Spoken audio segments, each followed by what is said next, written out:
బెంగళూరు వారి 18 రోజుల గీతా క్లాస్లో 42వ బ్యాచ్ మీరు. అందరికీ స్వాగతం.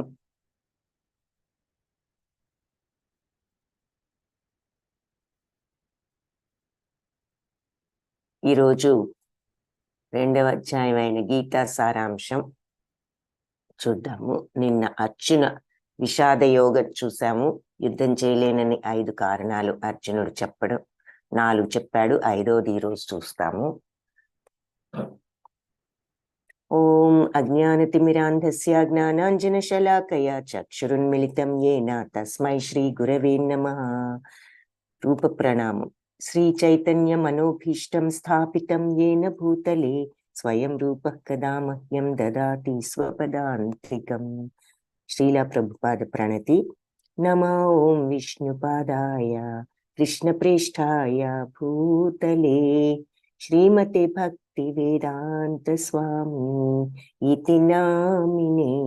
నమస్తే సరస్వతి దేవి గౌరవాణి ప్రచారిణే నిర్విశేష శూన్యవాది పాశ్చాత్య దేశధారిణే. హే కృష్ణ కరుణా సింధో దీనబంధో జగత్పతే గోపేశ గోపికా కాంత రాధా కాంత నమోస్తుతే. శ్రీరాధా ప్రణామం. తప్త కాంచన గౌరాంగీ రాధే బృందావనేశ్వరి వృషభానుసుతే దేవి ప్రణమామి హరిప్రియే. జయ శ్రీ కృష్ణ చైతన్య ప్రభు నిత్యానంద శ్రీ అద్వైత గదాధర్ శ్రీవాసాది గౌర భక్త బృంద. హరే కృష్ణ కృష్ణ కృష్ణ హరే హరే, హరే రామ రామ రామ హరే హరే. హరే కృష్ణ. భక్తులందరికీ సో 2వ అధ్యాయం గీతా సారాంశం అంతా కూడా ఉంది అని చూసాము. సో గీతా సారం అని అనవచ్చు, గీతా సారాంశం అనొచ్చు. బట్ అధ్యాయం పేరు ఒక్కొక్క అధ్యాయానికి ఒక్కొక్క యోగం అని పేరు అని చెప్పుకున్నాము. యోగ అంటే భగవంతుడితో ఆ సంబంధాన్ని నెలకొల్పడం, కనెక్షన్ విత్ గాడ్ అని చెప్పుకున్నాం. 2వ అధ్యాయం అందుకని సాంఖ్యయోగము అని పేరు. సాంఖ్యం అంటే ఆత్మకు సంబంధించినటువంటి యోగము అని అర్థము. మొట్టమొదటిగా సంజయ ఉవాచతో ప్రారంభం. సంజయ ఉవాచ తం తథా కృపయావిష్టాం అశ్రుపూర్ణాకులేక్షణం విషీదంతమిదం వాక్యం ఉవాచ మధుసూదనః. సంజయుడు అంటున్నాడు, ఈ రకంగా కృపయావిష్టుడై అంటే దయతో నిండిపోయిన హృదయంతో, అశ్రు పూర్ణాకులేక్షణం, కళ్ళేమో పూర్ణాకులేక్షణం, కంటి నిండా నీళ్లతోటి, దయార్ద్ర హృదయంతో, విషీదంతం దుఃఖంగా, ఇదం వాక్యం ఈ మాటలు, ఉవాచ పలికాడు మధుసూదన. ఇలా కంటి నిండా, మనసు నిండా దయార్ద్ర హృదయంతో, కంటి నిండా నీళ్లతో దుఃఖంగా ఉన్నటువంటి ఈ అర్జునుణ్ణి చూసి ఈ మాటలు పలికారట. మధుసూదనుడు అంటే శ్రీకృష్ణుడు మధు అనే రాక్షసుణ్ణి వధించిన వాడు కాబట్టి మధుసూదన అనే పేరు శ్రీకృష్ణుడికి వచ్చింది. సో ఈ రకంగా అంటున్నారు. మరి ఇవన్నీ అన్నాడు కదా ఇప్పటి వరకు. ఇది నా మనసంతా దయతో నిండిపోయింది, ఇదేమో మరి నాకు ఈ సుఖాలు అక్కర్లేదు, వీళ్ళని చంపితే అన్నాడు, చంపితే వచ్చేది పాపమేనన్నాడు 3వ కారణం. 4వది అన్నాడు కులక్షయ జరుగుతుంది, వంశనాశనం జరుగుతుంది అన్నాడు. సో ఇవన్నీ పలికాడు. 5వ కారణం ఇప్పుడు చెప్తాడు. అనిశ్చయత అంటే ఈ కారణాలన్నిటి వల్ల ఏం చేయాలో తెలియని పరిస్థితిలో, అయోమయ పరిస్థితిలో ఉన్నాను అని ఇప్పుడు ఇక్కడ అంటాడు. బట్ ఈ లోపు ఇదంతా చెప్పాడు కాబట్టి 4 కారణాలు చెప్పి దుఃఖంతో కంటి నిండా నీళ్ళతో మరి కూర్చున్నాడు కదా రథంలో. ఈ అస్త్రాలు శస్త్రాలు అన్ని పక్కన పడేసి సో అలా కూర్చుని ఉన్న శోకతప్త హృదయంతో కంటి నిండా నీరున్న అర్జునుడిని చూసి, అశ్రుపూర్ణాకులేక్షణం అంటే కంటి నిండా నీళ్ళతో ఉన్నాడట. ఈ అర్జునుడిని చూసి శ్రీకృష్ణుడు ఈ రకంగా పలికారు మధుసూదనుడు. ఏమని? శ్రీ భగవానువాచ కుతస్త్వాకష్మలం ఇదం విషమే సముపస్థితం అనార్యజుష్టం అస్వర్గ్యం అకీర్తికరం అర్జున. కుతస్త్వాకష్మలం ఇదం, నీకు ఇలాంటి బుద్ధి ఎందుకు కలిగింది? ఈ విషమ సమయంలో, విషమే సముపస్థితం, ఈ విషమ పరిస్థితిలో నీకు ఇలాంటి బుద్ధి కలిగింది ఏమిటి అర్జున? అనార్యజుష్టం అంటే ఇది నీకు గౌరవనీయం కాదు. ఆర్యం అంటే గౌరవం, అనార్యం అంటే గౌరవనీయులైన వ్యక్తులు చేయవలసిన పని కాదు. అస్వర్గ్యం, నీకు ఉన్నత లోకాలు కూడా రావు నువ్వు చేస్తున్న ఈ పనికి. అకీర్తికరం, నీకు అప్రతిష్ట కూడా వస్తుంది, కీర్తి కూడా రాదు అర్జున. కాబట్టి ఇది అగౌరవకరం, అస్వర్గ్యం, అకీర్తికరం, కీర్తి లేకుండా పోతుంది. అనార్యజుష్టం అస్వర్గ్యం అకీర్తికరం అర్జున, ఇది గౌరవనీయమైన వ్యక్తికి తగదు, ఇది ఉన్నత లోకాలకు దారి తీసుకోగా అపకీర్తి పాలు చేస్తుంది అని చెప్పి భగవంతుడు అంటున్నాడు అర్జునుడితో. అర్జున ఉవాచ కథం భీష్మం అహం సంఖ్యే ద్రోణం చ మధుసూదన ఇషుభి ప్రతియోత్స్యామి పూజార్హ వరిసూదన. ఏ రకంగా కథం, ఏ రకంగా భీష్ముణ్ణి నేను సంఖ్యే మరి అలాగే ద్రోణం చ మరియు ద్రోణుణ్ణి మధుసూదన ఇషుభి ప్రతియోత్సామి అంటే బాణాలతో నేను ఎదుర్కోగలుగుతాను. పూజార్హులు కదా వరిసూదన వాళ్ళు అని చెప్పి అని అంటున్నాడు. సో వరిసూదన అంటే శత్రు సంహార, మధుసూదన పూజార్హులైన భీష్మ ద్రోణాదులను బాణాలతో నేను ఎలా కొట్టగలను, ఎదుర్కోగలను అని అంటున్నాడు. మరి తాతగారు, గురువు గారు వీళ్ళిద్దరు మరి అందరికంటే అతి గౌరవం వాళ్ళ మీద అర్జునుడికున్నది.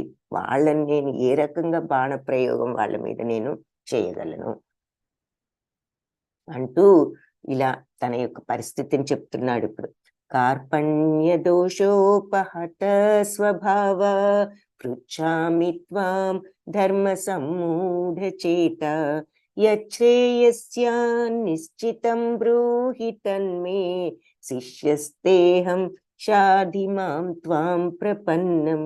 కార్పణ్య దోషంతో అంటే మమకారం అనే దోషంతో హత స్వభావంలో నేను అంటే నా కర్తవ్యం ఏమిటో ఈ కార్పణ్యం అనేటటువంటి మమకారం అనే దోషం కారణంగా నేను ఇప్పుడు నా స్వభావాన్ని కోల్పోయాను, నా స్థిరత్వాన్ని. పృచ్ఛామిత్వాం అంటే చెప్పు నువ్వు, ధర్మ సమ్మూఢ చేత నేను ధర్మం ఏమిటో తెలియని మూఢత్వంతో ఉన్నాను ప్రస్తుతం, అంటే కన్ఫ్యూజ్డ్ స్టేట్ లో ఉన్నాను. యచ్ఛ్రేయస్య ఏది శ్రేయస్కరమో నిశ్చితం అంటే నిశ్చయంగా బ్రూహి చెప్పు, తన్ నువ్వు, మే నాకు. చూసారా ఎంత మీనింగ్ ఉందో? ఏది శ్రేయస్కరమో నిశ్చయంగా నువ్వే నాకు చెప్పు అంటున్నాడు. ఇంత పెద్ద వాక్యం సంస్కృతంలో యచ్ఛేయస్యాన్ నిశ్చితం బ్రూహి తన్మే అంటే తక్కువ మాటల్లో ఎక్కువ అర్థాన్ని చెప్పే భాష ఈ సంస్కృత భాష. శిష్యస్తేహం అంటే శిష్యుడను, తే నీ యొక్క, అహం నేను. శిష్యస్తేహం అనే ఈ 5 అక్షరాల్లో 3 మాటలు ఉన్నాయి. నేను నీ శిష్యుడను అది. షాధి మాం త్వాం ప్రపన్నం నిన్ను నేను, షాధి మాం నేను, త్వాం నిన్ను, ప్రపన్నం శరణు వేడుతున్నాను అని అంటున్నాడు. సో ఈ మమకారం అనే దోషం కారణంతో నేను ఇప్పుడు కర్తవ్యం, నా డ్యూటీ ఏమిటో తెలియకుండా మూఢత్వంలో ఉండి మోహంతో శాంతిని కోల్పోయాను. ఏది శ్రేయస్కరమో నిశ్చయంగా నువ్వే నాకు చెప్పు. నేను నీ శిష్యుడను, శిష్యస్తేహం షాధి మాం త్వాం ప్రపన్నం నువ్వే నాకు ఉపదేశించు అని చెప్తున్నాడు. అయితే ప్రపన్నం అనే మాట ఇక్కడ ముఖ్యమైన మాట. ప్రపన్నం అంటే శరణు వేడటం. సో ఇంకొక మాట ముఖ్యమైనది శిష్యస్తేహం, నేను నీ శిష్యుడను అని అనడం. సో భగవంతుడు ఇంతకు ముందు ఏమన్నారు? నువ్వు ఇదేమిటి ఇంత క్లిష్ట పరిస్థితిలో యుద్ధం చేయడానికని వచ్చి ఇప్పుడు ఈ కారణాలని చెప్పి కూర్చుంటున్నావు యుద్ధం చేయనని. ఇలాంటి క్లిష్ట సమయంలో నీకు ఈ బుద్ధి ఏమిటి, ఇది అగౌరవం, అనార్యజుష్టం, అస్వర్గ్యం, నీకు అకీర్తికరం అని చెప్పారు. కానీ ఇప్పుడు అర్జునుడు ఏమంటున్నాడు, కర్తవ్యం ఏమిటో తెలియని మూఢత్వంలో పడిపోయాను, కన్ఫ్యూజ్డ్ స్టేట్లో, ఏది శ్రేయస్కరమో నువ్వే నిశ్చయంగా చెప్పు అని అంతటితో ఊరుకున్నాడా? నేను నీ శిష్యుడిని అన్నాడు, నిన్ను నేను శరణు వేడుతున్నాను అన్నాడు. ఈ 2 పాయింట్స్ ఇక్కడ చాలా ముఖ్యమైనవి. ఆ మాటలు అన్న తర్వాతే శిష్యుడను నిన్ను శరణు వేడుతున్నాను, భగవంతుణ్ణి మనస్ఫూర్తిగా మనం శరణు వేడినప్పుడే ఆయన మనకు చెప్పేది అని ఇక్కడ అర్థమవుతుంది మనకి. అప్పుడు భగవద్గీత చెప్పడం, మార్గం ఏమిటో చెప్పడం, తన డ్యూటీ ఏమిటో వివరించడం చేశారనమాట భగవంతుడు. ఈ 2 మాటలు అర్జునుడు అన్న తర్వాత, నేను నీ శిష్యుడను అంటే నువ్వు నా గురువు, నువ్వు చెప్పు. గురువు అంటే శిష్యుడు అంటే సంబంధం ఏమిటి? గురు శిష్యులది. శిష్యుడు వినయంతో మరి నువ్వు నాకే చెప్తే అది నేను వింటాను అని ఒప్పుకోవడం, శరణు వేడటం భగవంతుణ్ణి. మరి ఆ రకంగా 2 చేశాడు కాబట్టి భగవంతుడు అర్జునుడు వినడానికి సిద్ధంగా, తన ఉపదేశాన్ని పాటించడానికి సిద్ధంగా ఉన్నాడు అని అప్పుడు తెలుసుకుని ఆయన ఆ స్థితికి అతను వచ్చినప్పుడు భగవద్గీత చెప్పడం ప్రారంభించారు. దయచేసి నాకు ఉపదేశించు, నేను నీ శిష్యుడను మరియు నీకు శరణాగతుడను. ఈ 2 పదాలు చెప్పిన తర్వాత సరే ఆ మాటలు అన్నాడు. సంజయుడు వివరిస్తున్నాడు ఇప్పుడు ధృతరాష్ట్రుడికి. సంజయ ఉవాచ ఏవముక్త్వా హృషీకేశం గుడాకేశ పరంతప నయోత్స్యైతి గోవింద ముక్త్వా తూష్ణీం బభూవః. సంజయుడు పలికాడు ఏమని? పరంతప అంటే శత్రువులను తప్పింపజేసేవాడా అని అర్జునుడిని సంబోధిస్తూ శ్రీకృష్ణుడు, శత్రువులను తప్పింపజేసే అర్జునుడు శ్రీకృష్ణుడితో గోవింద నయోత్స్యైతి గోవింద, నేను ఈ యుద్ధం చెయ్యను గోవింద అని చెప్పి, ముక్త్వా తూష్ణీం బభూవః అని చెప్పి మౌనంగా ఉండిపోయాడు అని చెప్పి చెప్తున్నాడు. సో శత్రువులను తప్పింపజేసే ఈ అర్జునుడు, ఇంత గొప్ప వీరుడు, శ్రీకృష్ణుడితో గోవింద ఇక నేను యుద్ధం చెయ్యను అని చెప్పి మౌనంగా ఉండిపోయాడు. శ్రీ భగవానువాచ. ఇప్పుడు భగవంతుడు మొదలు పెట్టారు నిజంగా భగవద్గీతను ఎక్స్ప్లెయిన్ చేయటం. మొట్టమొదటగా సాంఖ్యయోగం అంటే ఆత్మకు సంబంధించిన జ్ఞానంతో స్టార్ట్ చేశారు. ఈ 2వ చాప్టర్లో క్లుప్తంగా భగవద్గీతలో ఉన్న విషయాలన్నీ కూడా ఉంటాయి. మనకు 1 గంటే కాబట్టి ఇది చాలా పెద్ద చాప్టర్ కాబట్టి ముఖ్యంగా అన్ని పాయింట్స్ టచ్ చేయటానికి ప్రయత్నిద్దాం. అయితే ఈ చాప్టర్లో మొత్తం అన్నీ కూడా క్లుప్తంగా ఉన్న ఆత్మకు సంబంధించిన జ్ఞానం మాత్రం ఈ 1 చాప్టర్లోనే ఉంటుంది. తరువాత భగవద్గీతలో వివరించిన మిగిలిన విషయాలు కర్మయోగము, స్థిత ప్రజ్ఞత, కొద్దిగా భక్తి యోగము, ఆ తర్వాత జ్ఞానయోగం మనం క్లుప్తంగా చూస్తాం. కానీ ఆత్మకు అవన్నీ మళ్ళీ తర్వాత చాప్టర్స్ లో వివరంగా చూస్తాం. కానీ ఆత్మజ్ఞానం మాత్రం ఈ 1 చాప్టర్లోనే ఉంటుంది కాబట్టి అది మొట్టమొదటి చెప్తారు. ఇప్పుడు చూడబోతున్నాము, జాగ్రత్తగా వినండి. ఎందుకంటే ఆత్మకు సంబంధించిన జ్ఞానం మళ్ళీ మనకు ఇక్కడ తప్ప ఇంకెక్కడ వివరించబడదు. సో అదేమిటో తెలుసుకోవాలంటే ఈ చాప్టర్లోనే ఉండాలి. సో మొట్టమొదటిగా ఆత్మజ్ఞానాన్నే వివరించారు భగవంతుడు. ఏం చేయాలో తెలియని పరిస్థితిలో ఉన్నాను, నీ శిష్యుణ్ణి, నీ శరణు వేడుతున్నాను, నువ్వే చెప్పు అని చెప్పినప్పుడు ఏం చేయాలో నిశ్చయంగా నువ్వు చెప్పు, ఇక నేనైతే యుద్ధం చేసే పరిస్థితిలో లేను అని చెప్పి మౌనంగా ఉండిపోయాడు కదా ఆ అర్జునున్నప్పుడు. శ్రీ భగవానువాచ అశోచ్యానన్వశోచస్త్వం ప్రజ్ఞావాదాంశ్చ భాషసే గతాసూన గతాసూంశ్చ నానుశోచంతి పండితాః. అశోచ్యానన్వశోచస్త్వం, శోకించని దానికోసం నువ్వు శోకిస్తున్నావు, దుఃఖించకూడని దానికోసం దుఃఖిస్తున్నావు. ప్రజ్ఞావాదాంశ్చ భాషసే, ఎంతో ప్రజ్ఞతో వాదాలు, ఆర్గ్యుమెంట్స్ చెప్తూ ఉన్నావు. భాషసే, ఎన్నో ఆర్గ్యుమెంట్స్ చెప్తున్నావు, చాలా తెలివిగల ఆర్గ్యుమెంట్స్ నువ్వు. గతాసూన గతాసూన్ అగత సూంశ్చ అంటే పోయిన వాళ్ళ గురించి కానీ ఉన్న వాళ్ళ గురించి, గతించని వాళ్ళంటే ఉన్న వాళ్ళ గురించి కానీ, చ అంటే మరియు పోయిన వాళ్ళ గురించి మరియు ఉన్న వాళ్ళ గురించి కూడా నాను శోచంతి దుఃఖించరు. ఎవరు? పండితులు అంటే వివేకవంతులు. కాబట్టి ఈ శోకించని దానికోసం నువ్వు దుఃఖిస్తున్నావు, ఎంతో పాండిత్యంతో ప్రజ్ఞతో వాదాలు ఆర్గ్యుమెంట్స్ చెప్తున్నావు. కానీ వివేకవంతులైన వాళ్ళు పోయిన వాళ్ళ కోసం కానీ ఉన్న వాళ్ళ కోసం కానీ దుఃఖించరు అని అంటున్నారు. అలా మొదలు పెట్టారు. ఇక్కడ పోయిన వాళ్ళని చూసి దుఃఖించే వాళ్ళని చూస్తున్నాం. మరి ఇక్కడ ఏది కూడా పట్టనట్లుగా నిర్వికారంగా ఉన్న ఒక వ్యక్తిని చూస్తున్నాము, ఒక సెయింట్ లాంటి ఆయనను. మరి అందుకని పోయిన వాళ్ళ కోసం కానీ ఉన్న వాళ్ళ కోసం కానీ వివేకవంతులు దుఃఖించరు అంటున్నారు. సరే, ఇదేమిటి ఇలా అంటారు? పోయిన వాళ్ళ కోసం దుఃఖించకుండా ఎవరైనా ఉంటారా అని వెంటనే మన అందరికీ మరి డౌట్ వస్తుంది. ఎందుకంటే ఎవరైనా పోతే సహజంగానే బాధ ఉంటుంది కాబట్టి. సో ఎందుకు ఈ మాటలో అర్థం ఏమిటో చూద్దాం. నత్వేవాహం జాతునాసం నత్వం నేమే జనాధిపాః నచైవ న భవిష్యామః సర్వే వయమతః పరం.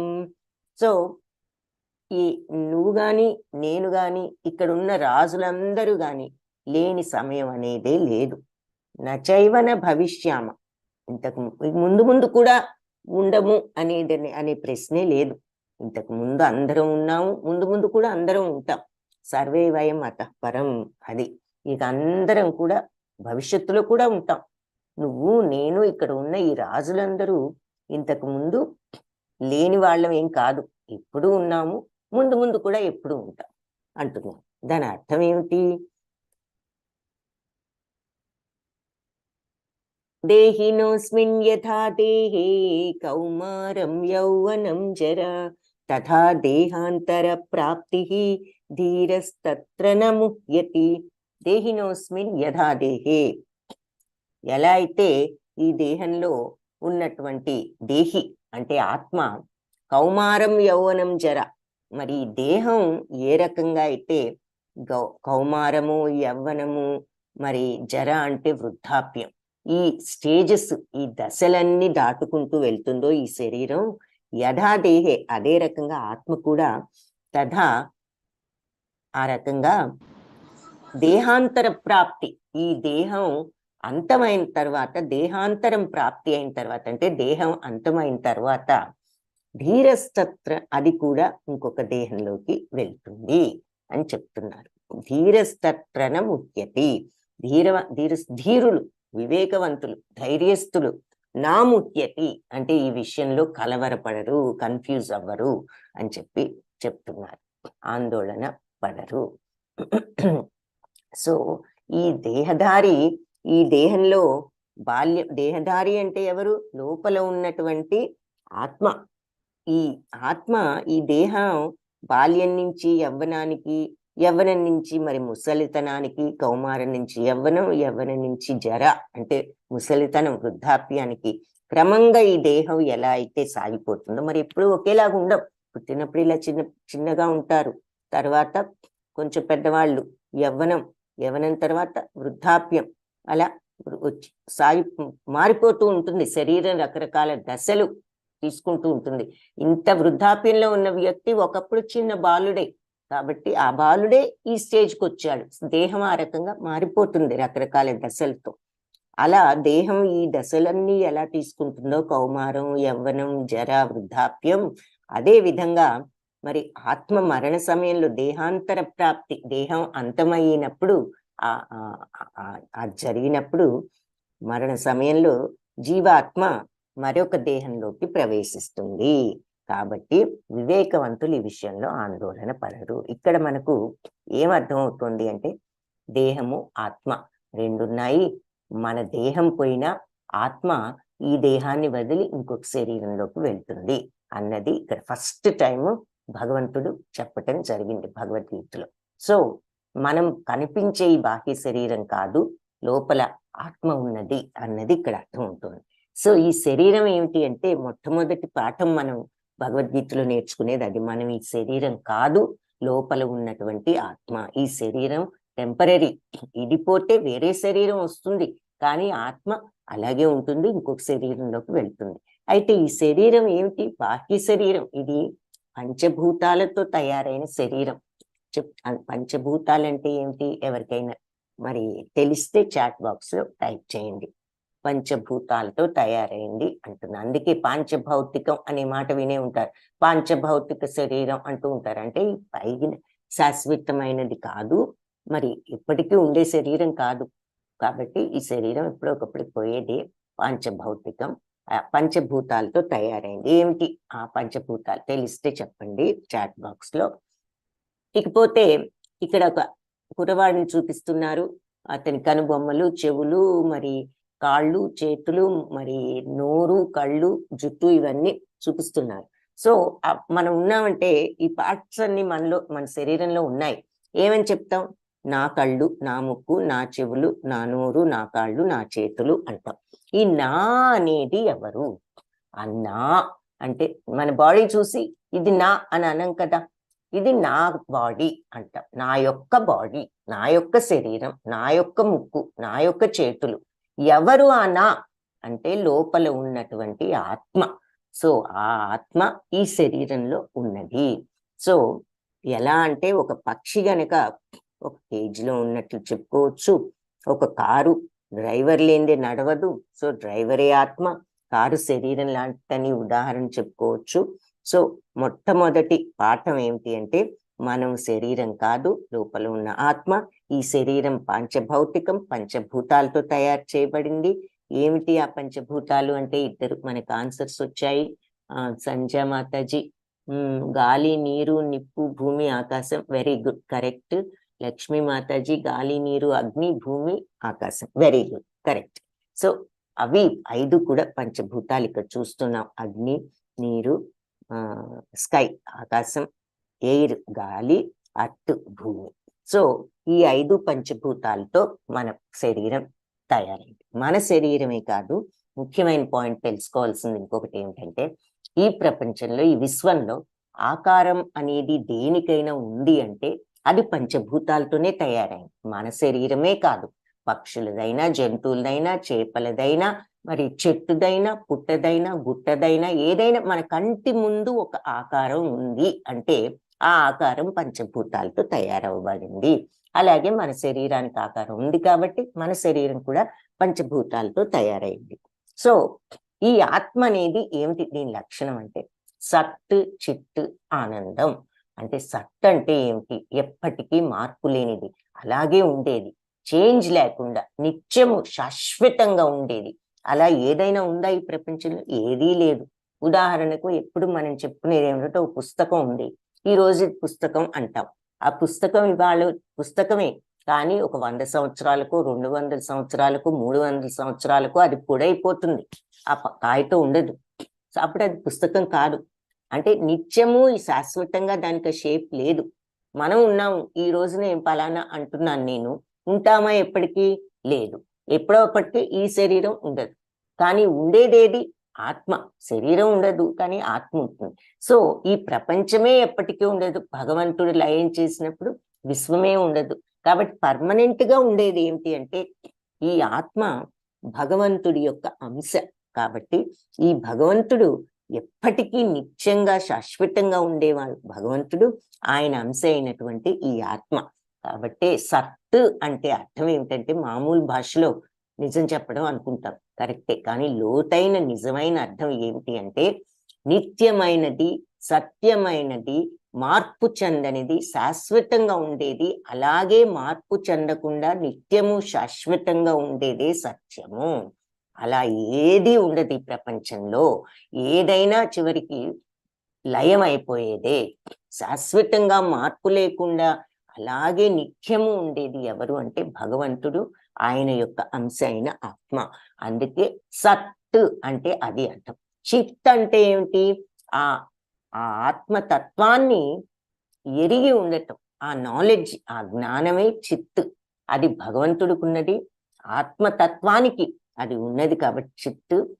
ఆనంద అంటే ఈ సత్, చిత్, ఈ సత్యాన్ని తెలిసినటువంటి జ్ఞానం ఉన్నప్పుడు, సత్యాన్ని అనుభవపూర్వకంగా చవి చూడగలిగిన జ్ఞానం కనుక మనకి వచ్చిన రోజున ఆ ఆనందం, నిత్యానందం. అది ఎలాంటి ఆనందం? ఒక వస్తువు కొనుక్కుంటే వచ్చే టెంపరీ ఆనందం కాదు, చెరిగిపోని ఆనందం, శాశ్వత ఆనందం, నిత్యమైన ఆనందం, బ్రహ్మానందం, దివ్యానందం, మహదానందం. అది ఆ ఆనందానికి నిర్వచనం అని చెప్పుకోవచ్చు. సత్ చిత్ ఆనంద భగవంతుడి యొక్క నిర్వచనం. అదే ఆత్మ, ఆయన అంశ కాబట్టి ఆత్మ యొక్క నిర్వచనం కూడా సత్ చిత్ ఆనంద. మార్పు లేనిది, నిత్యమైనది, శాశ్వతమైనది అంటే సత్. చిత్ అంటే ఆ నిత్య సత్య తత్వాన్ని ఎరిగినటువంటి ఆ జ్ఞానమే చిత్. ఆనందం అంటే ఈ నిత్య సత్య తత్వాన్ని అనుభవపూర్వకంగా ఎరిగిన జ్ఞానంతో వచ్చేటటువంటి మహదానందం. ఆత్మతత్వాన్ని అనుభవపూర్వకంగా తెలుసుకున్న జ్ఞానంతో వచ్చేటటువంటి జ్ఞానం వచ్చినప్పుడు మనిషికి పూర్తి ఆనందం, మహదానందం, దివ్యానందం వస్తుంది. అది ఈ ప్రాపంచిక సుఖాల వల్ల వచ్చే ఆనందం లాంటిది కాదు. ప్రాపంచిక సుఖాలు వచ్చిన రోజున ఏదైనా మంచి సుఖం ఒక రోజు ఆనందిస్తాం, 2 రోజులు ఆనందిస్తాం, వారం రోజులు ఆనందిస్తాం, 6 నెలలు ఆనందిస్తాం, లేదా 1 సంవత్సరం ఆనందిస్తాం, మళ్ళీ పోతుంది, ఇంకేదో లేదనే బాధ వస్తుంది. ఎంతటి ఆనందమైనా నిత్యం కాదు. కానీ ఈ ఆనందం మాత్రం నిత్యం. అది మహదానందం, దివ్యానందం, సచ్చిత్తానందం. ఈ ఆత్మతత్వాన్ని తెలుసుకున్న జ్ఞానం వచ్చిన రోజున అది దివ్యానందం. అదే భగవంతుని తెలుసుకోగలగటం, మోక్షాన్ని పొందగలగటం, భగవంతుని చేరుకోగలగటం. అన్నీ కూడా అన్నిటికీ మీనింగ్ అదే, ఒకటే మాట, ఒకటే మీనింగ్, పర్యాయ పదాలు. సో అది వచ్చిన రోజున పొందేటటువంటి ఆ ఆనందమే సచ్చిత్తానందంలో ఉన్న ఆనందం. సో ఆత్మ అంటే ఏమిటి అని ఎవరైనా మిమ్మల్ని అడిగితే ఒక డెఫినేషన్, ఒక మాటలో చెప్పాలంటే సచ్చిత్తానంద అని చెప్పచ్చు. భగవంతుడు ఏమిటి? ఆయన సచ్చిత్తానందుడే. అందుకే బ్రహ్మ సంహితలో సచ్చిత్తానంద విగ్రహ అంటూ బ్రహ్మదేవుడు భగవంతుణ్ణి కీర్తిస్తూ ఉండటం ఉంటుంది. సో ఇక్కడ ఇది మనం మొట్టమొదటిగా భగవంతుడు చెప్పినటువంటి విషయం అర్జునుడికి. మనం ఈ ఆత్మ కాదు, పంచభూతాలతో తయారు చేసిన ఈ శరీరం కాదు, మనం ఈ ఆత్మ. కాబట్టి మరి ఒక శరీరంలోంచి ఇంకొక శరీరంలోకి, శరీరం ఏ రకంగా అయితే ఒక దశ నుంచి ఒక దశకి మారుతూ ఉంటుందో, బాల్యం నుంచి కౌమార్యం, కౌమార్యం నుంచి వృద్ధాప్యానికి, అలాగే యవ్వనానికి, యవ్వనం నుంచి వృద్ధాప్యానికి, అలాగే ఈ ఆత్మ కూడా శరీరం పోయిన తర్వాత వేరే శరీరంలోకి వెళ్తుంది. మాత్రా స్పర్శాస్తు కౌంతేయ శీతోష్ణ సుఖ దుఃఖద ఆగమాపాయినో నిత్య తాం స్థితిక్షస్వ భారత. మాత్రా స్పర్శాస్తు కౌంతేయ. మాత్ర అంటే ఇంద్రియాలు. ఇంద్రియాలంటే ఏమిటి? నిన్న క్లుప్తంగా చెప్పాను. ఎవరికైనా తెలిస్తే చాట్ బాక్స్ టైప్ చేయండి. ఇంద్రియాలు, ఇంద్రియాల యొక్క స్పర్శతోనే కౌంతేయ, కుంతిపుత్ర, అర్జున, శీతోష్ణ అంటే చలి వేడి, సుఖ దుఃఖద సుఖ దుఃఖాలు, ఆగమాపాయనో నిత్య వస్తూ పోతూ ఉంటాయి నిత్యం. తాం స్థితిక్షస్వ భారత. భరతవంశ పుత్రుడా అర్జున, నువ్వు వీటిని స్థితిక్షస్వ, వీటిని ఓర్చుకోవడం నేర్చుకోవాలి. కాబట్టి సుఖ దుఃఖాలు అనేవి తాత్కాలికాలు. అంటే ఈ చలికాలం, శీతోష్ణాలు అంటే చలికాలం, ఎండాకాలం ఎలా అయితే వస్తూ పోతూ ఉంటాయో ఎప్పుడు ఆ రకంగా ఈ సుఖ దుఃఖాలు కూడా వస్తూ పోతూ ఉంటాయి. అలాంటివి సుఖ దుఃఖాలు తాత్కాలికాలు. అవి కాలక్రమంగా చలికాలం, ఎండాకాలం ఎలా వస్తూ పోతూ ఉంటాయో అవి కూడా అలా వస్తూ పోతూ ఉంటాయి. కాబట్టి ఇది ఆగమాపాయనో నిత్య, ఎప్పుడూ వస్తూ పోతూ ఉంటాయి. ఈ ఋతువులు ఎలా అయితే వస్తూ పోతూ ఉంటాయి, సుఖ దుఃఖాలు కూడా అంతే. ఏది నిత్యంగా ఉండదు. ఎల్లప్పుడూ సుఖం ఉండదు, ఎల్లప్పుడూ దుఃఖము ఉండదు. అయితే ఇవి అందుకని నువ్వు తాం స్థితిక్షస్వ, వీటికి కలత చెందకుండా ఓర్చుకోవడం నేర్చుకో. ఎందుకంటే ఏది కూడా టెంపరీ, అన్ని ఏది పర్మనెంట్ కాదు. కొన్నాళ్ళు బాధపడొచ్చు, కానీ ఇది ఇలా ఉండదు, పోతుంది కొన్నాళ్లకు అని నువ్వు తెలుసుకో. అంటే వచ్చేపోయే సుఖ దుఃఖాలు లాంటివి, ఎండాకాలం, చలికాలం లాంటివి సుఖ దుఃఖాలు. దేని వల్ల వస్తున్నాయి నీకు ఫీలింగ్? సుఖమని, దుఃఖమని నువ్వు ఎందుకు అనుకుంటున్నావు? మాత్రా స్పర్శాస్తు, అది ఇక్కడ ఇంపార్టెంట్ పాయింట్. ఇవి నీకు ఫీలింగ్ ఎందుకు వస్తోంది, సుఖం అనే ఫీలింగ్ కానీ దుఃఖం అనే ఫీలింగ్ కానీ నీకు ఎందుకు కలుగుతోంది అసలు అంటే ఇంద్రియాల వలన నీకు ఈ ఫీలింగ్ కలుగుతుంది. అది ఇంద్రియానుభూతి వల్ల నీకు ఈ సుఖ దుఃఖాలు అనే ఫీలింగ్ కలుగుతుంది. ఇంద్రియానుభూతి అంటే ఇంద్రియాల వల్ల నువ్వు చెందే రియాక్షన్ వల్ల నీకు కలిగే ఫీలింగ్స్ వల్ల. ఏంటి ఇంద్రియాలు? ఇంద్రియాలంటే ఏమిటంటే లక్ష్మీ మాతాజీ చెప్తున్నారు, కళ్ళు, ముక్కు, నోరు, శరీరం, చెవులు. Very good. శరీరం అంటే చర్మం అని చెప్పచ్చు. Very good, Hare Krishna, correct. So ఈ ఇంద్రియాలన్నీ కూడా మరి మనకి ప్రలోభాలు కలిగిస్తాయి.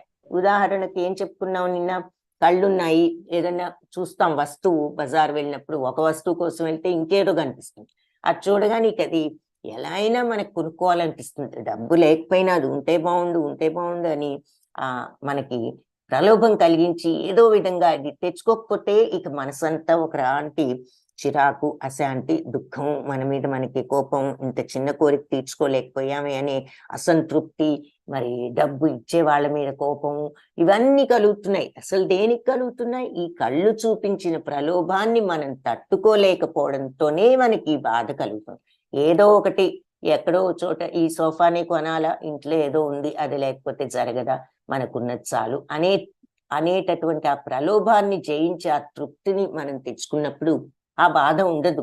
ఎందుకుంటోంది ఆ బాధ? ఆ ప్రలోభానికి లొంగిపోయాం కాబట్టి ఇంద్రియానుభూతికి లొంగిపోయాం. ఆ ఇంద్రియాలు చూపించే అనుభూతులన్నిటికీ మనం బానిసలం అయిపోయాం.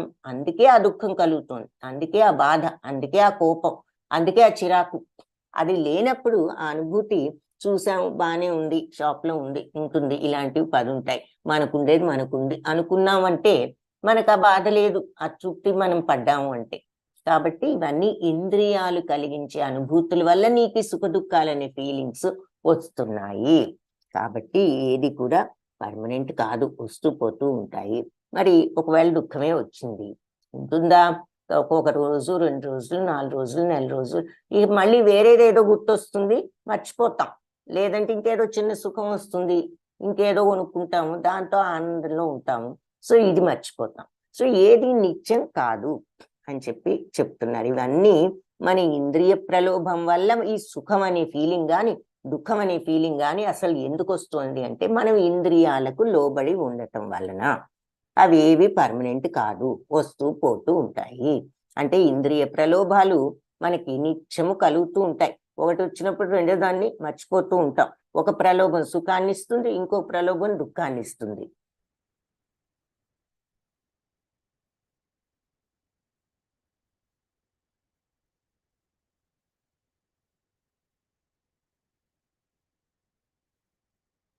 न जायते म्रियते वा कदाचित् नायं भूत्वा भविता वा न भूयः अजो नित्यशाश्वतोऽयं पुराणो न हन्यते हन्यमाने शरीरे. न जायते म्रियते అంటే జన్మించటం ఉండదు, మృత్యువు నా అంటే ఆపోజిట్. జన్మించటం, మృత్యువు నా ఉండవు. వా కదాచిత్ నాయం భూత్వా భవితావాన భూయ. అది ఒకప్పుడు భూత్వ అంటే ఇంతకు ముందు గాని, భవిత ముందు గాని, వానభూయ ఎప్పుడు ఉండకుండా ఉండదు. అంటే పాస్ట్ లోనూ ఉంటుంది, ఫ్యూచర్ లోనూ ఉంటుంది, ప్రెసెంట్ లోనూ ఉన్నది. సో ఈ ఆత్మకు పుట్టుక లేదు, చావు లేవు, ఒకప్పుడు ఉంది ఒకప్పుడు లేదు అనేది లేదు.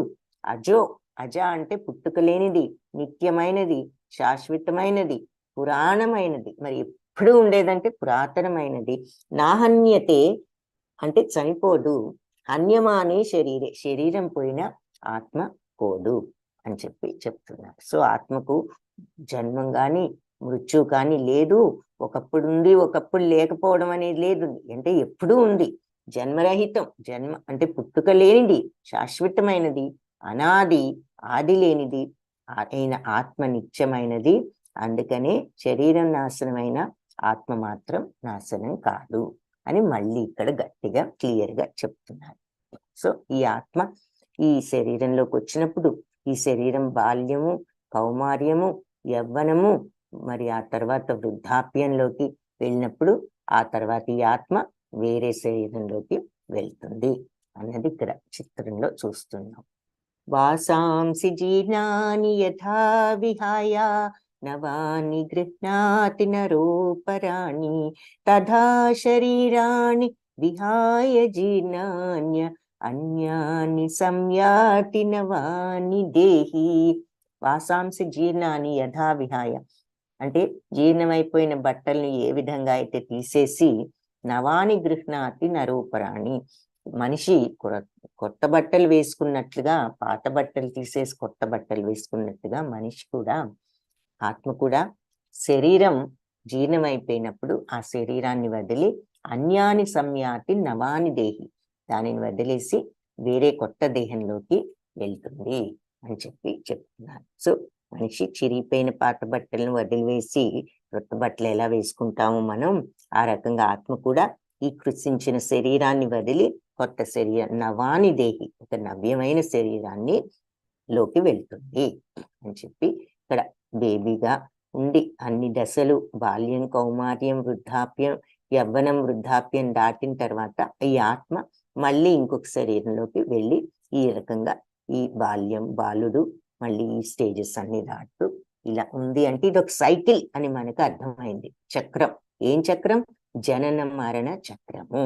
సో ఈ పైన ఇక్కడ ఏం చూపిస్తున్నారు? రకరకాల పురుగులు, పుట్రలు, జంతువులు, ఇదంతా అయిన తర్వాత మనిషి ఆకారం కనిపిస్తుంది.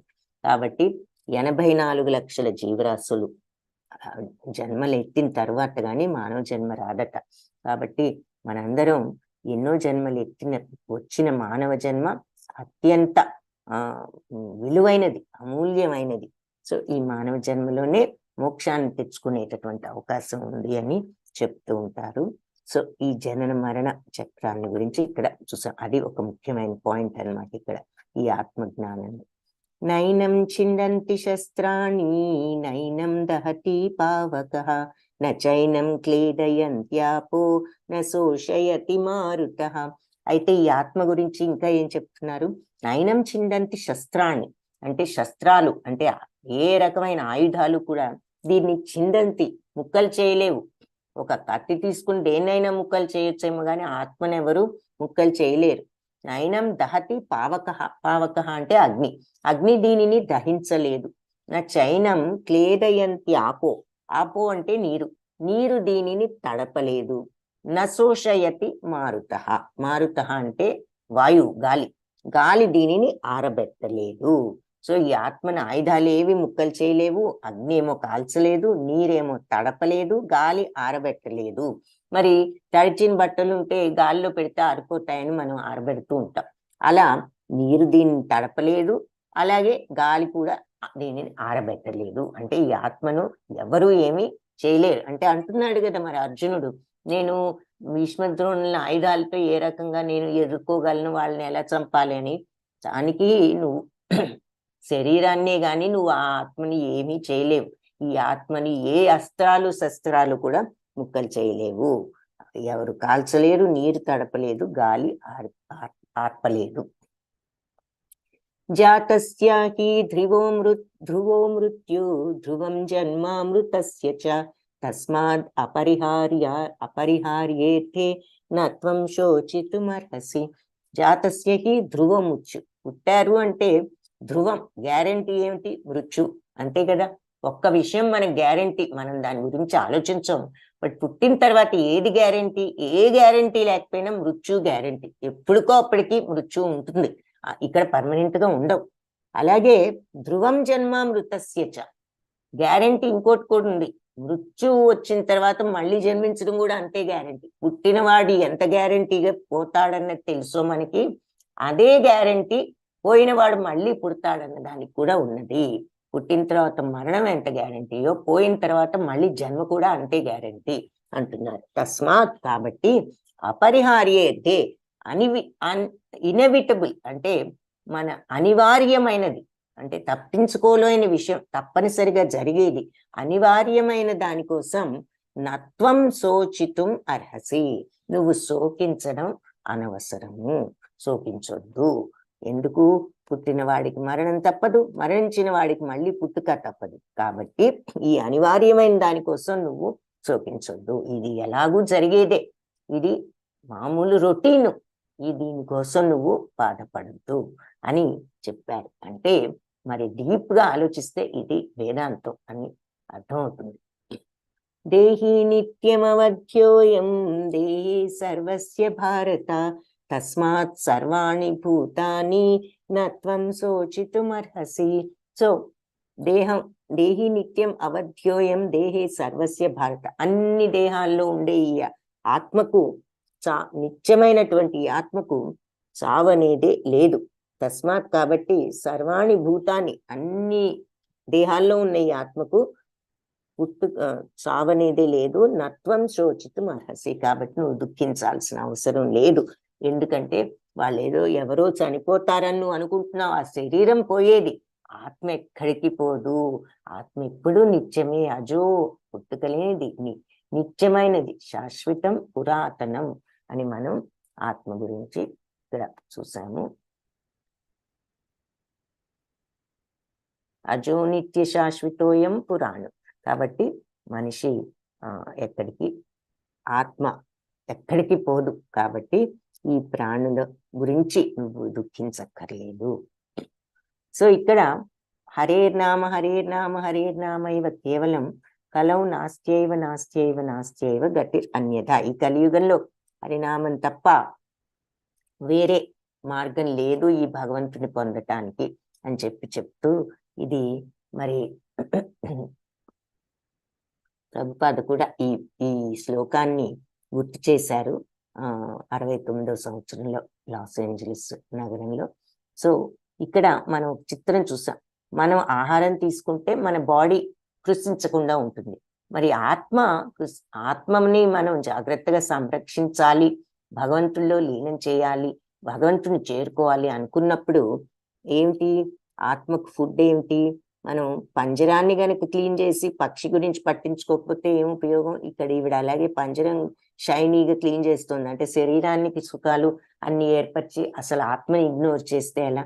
కాబట్టి ఆత్మకు ఆహారం ఏమిటి అంటే భగవన్నామమే అని ఇక్కడ చెప్తున్నారు. Food for the soul.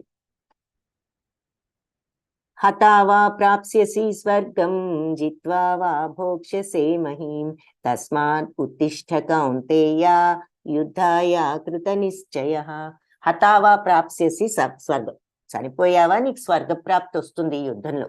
జిత్వావా, బతుకున్నావే జయించావనుకో, అప్పుడు భోక్ష్యసే మహీం, ఈ భూమిని ఈ రాజ్యాన్ని భోక్ష్యసే అనుభవించు.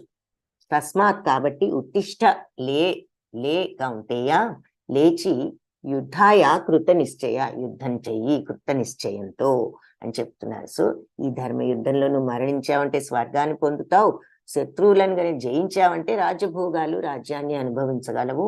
అందుకని నువ్వు లేచి కృత నిశ్చయంతో ఈ యుద్ధాన్ని చెయ్యి అని చెప్తూ మరి అంటే అతని యొక్క డ్యూటీ ఏమిటి అంటే మరి క్షత్రియుడు స్వధర్మం గురించి ఇక్కడ చెప్తున్నారు. కర్మ స్వధర్మం. ఇప్పటి వరకు ఆత్మజ్ఞానం గురించి చూసాము. ఇది కంప్లీట్ గా గీతా సారాంశం కొంచెం చెప్తారని చెప్పుకున్నాం. కాబట్టి ఆత్మజ్ఞానం ఇక్కడ ఒక చోటే ఉంటుంది. ఇప్పటి వరకు అది చెప్పారు. ఇప్పుడు స్వధర్మం గురించి చెప్తారు. ఏమని? మరి నువ్వు ఆయన క్షత్రియుడి యొక్క డ్యూటీ ఏమిటి? రాజు యొక్క బాధ్యత ఏమిటి? ప్రజల్ని సంరక్షించడం, తన రాజ్యాన్ని కాపాడుకోవడం. అలాంటప్పుడు మరి దాన్ని వెళ్ళి చంపాలి, అవతల వాళ్ళని రాజ్యం కోసం కాపాడుకోవటం కోసం. అది అతని బాధ్యత, అక్కడ తప్పు కాదు. మరి అలాగే ఈ రోజుల్లో సోల్జర్స్, ఆర్మీ వాళ్ళు ఉంటారు. వాళ్ళు వెళ్ళి మరి దేశం కోసం పోరాడుతూ అవసరమైతే వాళ్ళు పోతారు, అవతల వాళ్ళని చంపాల్సి వస్తే చంపుతారు. కానీ అది తప్పు కాదు. ఎందుకు? వాళ్ళు వాళ్ళ బాధ్యతను నిర్వర్తిస్తున్నారు, వాళ్ళు జాబ్ చేస్తున్నారు, వాళ్ళ డ్యూటీ వాళ్ళు చేస్తున్నారు. నీ డ్యూటీని నువ్వు సక్రమంగా చేసినప్పుడు అది తప్పు కాదు. అదే బయటకు వచ్చి ఇంకేదన్నా కారణంతో వేరే వాళ్ళని చంపితే పాపం. కానీ నువ్వు దేశం కోసం పోరాడుతూ నీ బాధ్యత నిర్వర్తించినప్పుడు అది స్వధర్మము. స్వధర్మం ఎప్పుడు కూడా నువ్వు చెయ్యాలి. ఆ స్వధర్మం చెయ్యకుండా ఉండటమే పాపం. కాబట్టి నువ్వు లేచి నీ డ్యూటీ నువ్వు చెయ్యి, నీ రాజ్యాన్ని నువ్వు సంరక్షించుకో అందులో ఆ ప్రయత్నంలో నువ్వు పోయావంటే స్వర్గానికి వెళ్తావు, చేయించావంటే రాజ్యాన్ని అనుభవిస్తావు. అందుకని నువ్వు కృతనిశ్చయంతో లేచి యుద్ధం చెయ్యి. ఇప్పుడు నెక్స్ట్ అని స్వధర్మాన్ని గురించి ఇక్కడ చెప్పారు. ఇప్పుడు బుద్ధియోగం అంటే ఏమిటి అనేది చూద్దాం. దాని గురించి చెప్తారు. ఏషా తే విహితా సాంఖ్యే బుద్ధిర్యోగే త్విమాం శృణు బుద్ధ్యా యుక్తో యయా పార్థ కర్మబంధం ప్రహాస్యసి. ఏషా తే విహితా సాంఖ్యే, ఇప్పటి వరకు నీకు చాలా హితమైనటువంటి సాంఖ్యయోగ జ్ఞానాన్ని చెప్పాను. బుద్ధిర్యోగే త్విమాం శృణు, ఇప్పుడు బుద్ధియోగం గురించి నేను చెప్తాను, శృణు విను. బుద్ధ్యాయుక్తో యయా పార్థ, ఈ బుద్ధి యోగంతో గనక నువ్వు పార్థ కర్మబంధం పనులు చేసావంటే, బుద్ధి యోగాన్ని అండర్స్టాండ్ చేసుకుని ఈ అవగాహనతో నువ్వు కర్మలు పని చేసినప్పుడు కర్మబంధం ప్రహాస్యసి, ఈ కర్మ యొక్క బంధాల నుంచి విముక్తి పొందుతావు. ఈ కర్మబంధాలు ఉన్నప్పుడు ఏం జరుగుతుంది అంటే మళ్ళీ తిరిగి జన్మ వస్తుంది. కాబట్టి తిరిగి ఈ జనన మరణ చక్రం నుంచి చూసాం కదా, ఆత్మ ఒక శరీరంలోంచి ఒక శరీరంలోకి వెళ్తుందని. సో ఈ జనన మరణ చక్రం అనేది ఇలా జరుగుతూనే ఉంటుందా అనే డౌట్ వస్తే లేదు, దాని నుంచి బయటపడొచ్చు. ఈ కర్మబంధాలు ఉన్నప్పుడే ఇంకో జన్మ ఇంకో శరీరం వస్తుంది. పుట్టితే చావు గ్యారంటీ, చస్తే మళ్ళీ ఇంకో జన్మ గ్యారంటీ అన్నారు, కరెక్టే. కానీ ఈ చక్రం నుంచి మనం విముక్తి పొందే మార్గం ఉన్నది అని ఇప్పుడు చెప్తున్నారనమాట. ఏమిటా మార్గం అంటే ఫలాపేక్ష లేని రూపంలో, అంటే బుద్ధియోగం నేను విశదీకరిస్తాను విను. ఏమిటంటే బుద్ధియోగం ప్రతిఫలం మీద అపేక్ష లేకుండా కర్మ చేయటం. కర్మ అంటే పని, ఏదో కర్మ అంటే చెడు, కర్మ ఇలా ఉంది అని మామూలు మాటల్లో అనుకుంటూ ఉంటాం. కర్మ అంటే చెడునే కాదు, కర్మ అంటే యాక్షన్, పని చేయడం, ఏదైనా పని.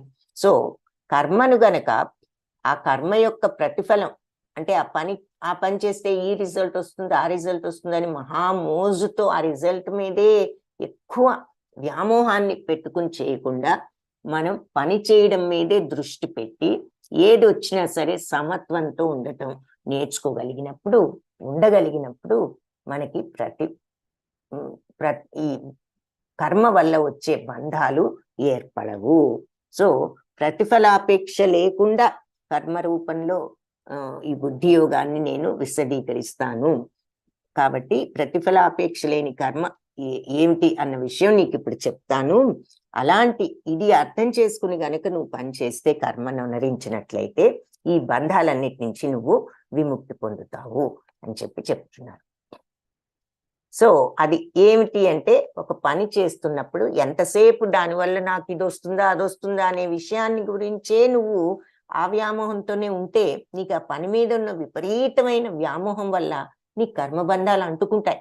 ఏదైనా సరే మన మైండ్లో టూ మచ్గా ఉన్నది అంటే ఒక విషయం, ఆసక్తి ఆ ఫలితం మీద మనకి కర్మబంధాలు అంటుకుంటాయి. సో ఆ ఆసక్తిని ముందు వదిలించుకుని, అంటే ఈ పని చేయడం నా బాధ్యత, అందుకని చేస్తున్నాను, దానివల్ల లాభం రానివ్వండి నష్టం రానివ్వండి ఏదైనా సరే అది భగవంతుడు ఆ రకంగా నిర్ణయించారు అనేటటువంటి సమత్వంతో ఉండగలగాలి. చిన్న ఎగ్జాంపుల్, మరి ఉద్యోగం ఏదో ప్రమోషన్, ఈ పని చేస్తే ప్రమోషన్ వస్తుందని చెప్పారు పై వాళ్ళు.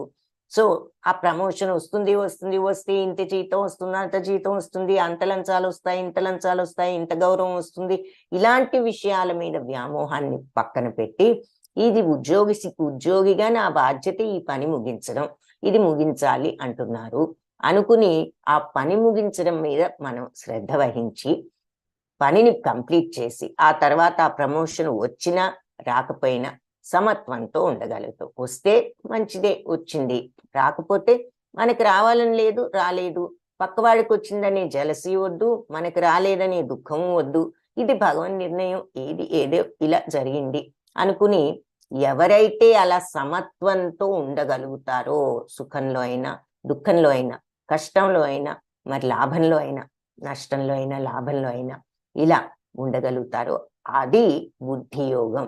సో అంటే ఆ ప్రతిఫలం మీద విపరీతమైన వ్యామోహాన్ని లేకుండా మనం డ్యూటీ లాగా ఏ పనైనా చేయగలుగుతాం. ఇది నా బాధ్యత అనుకుని సక్రమంగా చేయడం, అంతవరకే. ఆ తర్వాత ఆ పని వల్ల ఏ రిజల్ట్ వచ్చినా కూడా మన సమత్వాన్ని కోల్పోకుండా ఉండటం, దాన్ని ప్రతిఫలాపేక్ష అంటున్నారు. అంటే ఆ పని యొక్క రిజల్ట్ మీద వ్యామోహం లేకుండా ఉండగలగటం. వ్యామోహం లేకుండా ఉండగలగటం అంటే ఏంటి? పని వల్ల ఏదొచ్చినా కూడా రియాక్ట్ అవ్వకుండా ఉండటం, మనం సమత్వంతో ఉండటం. లాభం వచ్చినా ఒకటే, నష్టం వచ్చినా ఒకే రకంగా ఉండగలగటం. లాభం వచ్చిందని గర్వపడటం, నష్టం వచ్చిందని కృంగిపోవటం లేకుండా ఏదైనా ఇది ఇలా జరగాలనుంది కాబట్టి జరిగింది అని మనస్ఫూర్తిగా మనం స్టేబుల్గా సమత్వంతో ఈక్వానిమిటీతో ఉండగలిగినప్పుడు అది బుద్ధి యోగం అవుతుంది. అలా ఉండగలిగినప్పుడు ఆ పని వల్ల మనకి ఏ కర్మబంధాలు చుట్టుకోవు. కర్మబంధాలు లేకపోతే మన పలక క్లీన్ గా ఉన్నట్లయితే మళ్ళీ జన్మ అనేది లేకుండా మోక్షం వస్తుంది. అదే వ్యామోహం ఉన్నప్పుడు ఆ పదవి మీద ఆసక్తి, ఆ వ్యామోహాలతో దుఃఖం రాకపోతే, దుఃఖం వచ్చినప్పుడు సంతోషం, గర్వం ఇవన్నీ వచ్చినప్పుడు వెంటనే మన పలక మీద ఆ కర్మబంధాలన్నీ చిత్రించబడతాయి. తద్వారా దానికి అవసరమైన, దానికి సూట్ అయినటువంటి నెక్స్ట్ జన్మ మళ్ళీ వస్తుంది. సో ఈ ఈక్వానిమిటీ సమత్వాన్ని అలవర్చుకోవడంతో ఆ కర్మబంధాలను మనం వదిలించుకుని జన్మరాహిత్యాన్ని పొందవచ్చు. అందుకని కర్మబంధాల నుంచి విముక్తి పొందాలి అంటే బుద్ధి యోగంతో పని చేయాలి. బుద్ధి యోగం అంటే ఏమిటి అంటే ఆ ప్రతిఫలం మీద వ్యామోహాన్ని, ఆసక్తిని వదులుకుని ఎలాంటి ప్రతిఫలం వచ్చినా కర్మ వలన మనం సమత్వంతో ఉండగలగాలి. అప్పుడు కర్మబంధాలు అంటుకోవు. అది బుద్ధి యోగం. ఇక్కడ బ్రీఫ్ గా చెప్పారు, క్లుప్తంగా. మనం నెక్స్ట్ చాప్టర్ లో అది చక్కగా వివరంగా ఆ కర్మయోగం గురించి చూస్తాం. నేహాభిక్రమనాశోస్తి ప్రత్యవాయో న విద్యతే స్వల్పమప్యస్య ధర్మస్య త్రాయతే మహతో భయాత్. సో ఈ కర్మయోగాన్ని, అంటే ఈ బుద్ధి యోగం అన్నారు కదా, అదే కర్మయోగం ప్రారంభించి పూర్తి చేయలేకపోయినా కానీ మనం అనుకుంటాం, అబ్బో ప్రతిఫలం మీద ఆసక్తి లేకుండా ఎవరు చేస్తారు, మరి ప్రమోషన్ కోసమే కదా మనం చేసేది అనే ఫీలింగ్ వచ్చేస్తుంది మనకు వెంటనే.